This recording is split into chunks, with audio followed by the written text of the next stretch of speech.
पता नहीं ये कैसी दुनिया है। ओम नमः शिवाय। शिव बोले भंडारी, मैया पार्वती की जय हो। हम कहते हैं ना, कैसी दुनिया है। पता नहीं बुरे लोगों को अच्छा और अच्छे लोगों से धोखा, बुरे लोगों से अच्छा, अच्छे लोगों से धोखा। ऐसा क्यों होता है? ऐसा हम सोचते हैं, ऊपर वाला थोड़ा थोड़ा ऐसा सोचता है। अगर आपके साथ कुछ धोखा हो गया, कुछ गलत हो गया, तो ऊपर वाला अच्छा भी कर देता है।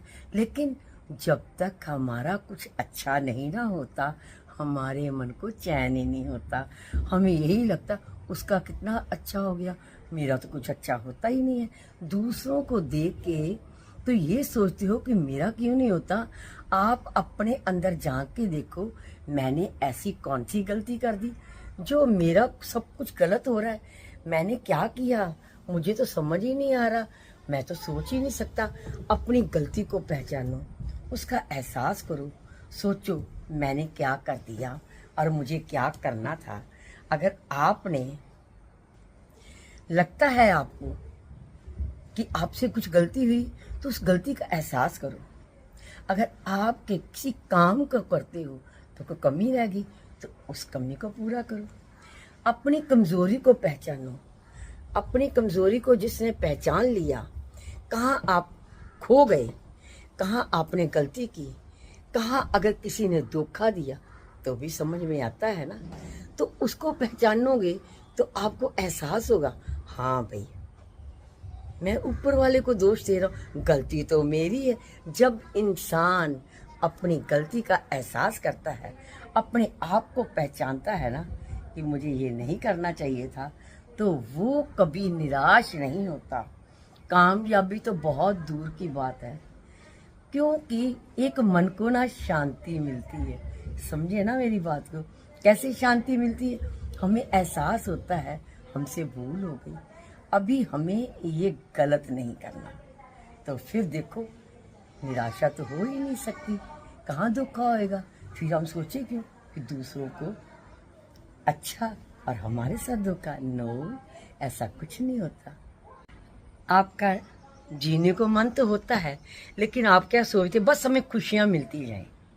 ऐसा नहीं होता। जिंदगी जीनी है ना, तो जियो, हंसते मुस्कुराते जियो।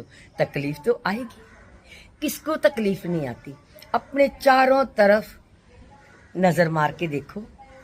आप अपने परिवार में देख लो, आप बाहर की दुनिया में देख लो। अगर स्कूल जाते हैं तो देख लो, बाहर जाते हैं तो देख लो। एक निगाह मारोगे ना, तो दुनिया में कोई भी ऐसा शख्स नहीं है जिसको तकलीफ नहीं होती। जब तकलीफ होती है तो झेलने की आदत हो जाती है। झेलने की आदत होती है तो सहनशीलता बढ़ती है।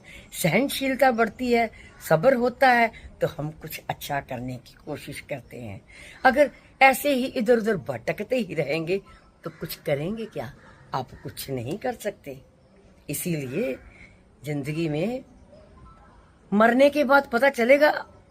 तकलीफ तो अभी है ना जीते जी, मर गए तो राख हो गए, जलने की तो पता भी नहीं चलेगा अब कब जल गए। तो फिर अंदर ही अंदर जलते क्यों? जलने की जरूरत ही नहीं है। हंसते मुस्कुराते जिंदगी में आगे बढ़ो। निराश क्यों होते हो? निराश होना मत, क्या मैं बोलूं आपको, अभी इंसान की बेवकूफ़ी होती है। निराशा, अगर संसार में आए हैं, उदासी भी मिलती है, दुख भी मिलता है, दर्द भी मिलता है, निराश भी होता है, लेकिन उसके साथ साथ खुशियां तो मिलती हैं। अब जो खुशी मिलती है ना, आप उसे भूल जाते हैं। ऐसा मत सोचो, पढ़ जाओ आगे। ऐसे ही हर मुश्किल का सामना करते करते आगे बढ़ते जाओगे ना, तो आपको पता भी नहीं चलेगा कि आप इतना ऊपर उठ गए हैं। आपने रिश्ता रखा तो आप उसको जताते क्यों? रिश्ता जताया नहीं जाता, रिश्ता हमेशा निभाना सीखो। रिश्ता निभाया जाता है, तहे दिल से निभाया जाता है, सच्चे मन से निभाया जाता है। जिसने सच्चे मन से रिश्ता रखा और फिर उस रिश्ते को निभाया, तो वो निराश क्यों होगा? उसको तो एहसास है कि रिश्तों की डोर कैसे बंधती है, और वो तो प्यार से ही बनती है।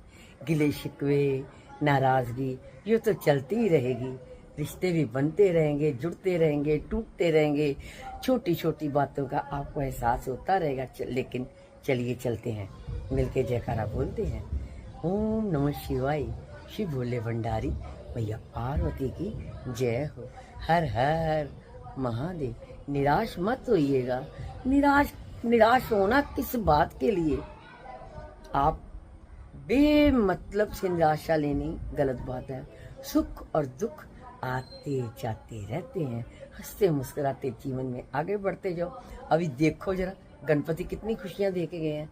तो चलो फिर चलते हैं, गणपति जी को याद करते हैं। गणपति बप्पा मोरिया, मंगल मूर्ति मोरिया। ओम नमः शिवाय, शिव भोले भंडारी, मैया पार्वती की जय हो। हर हर महादेव।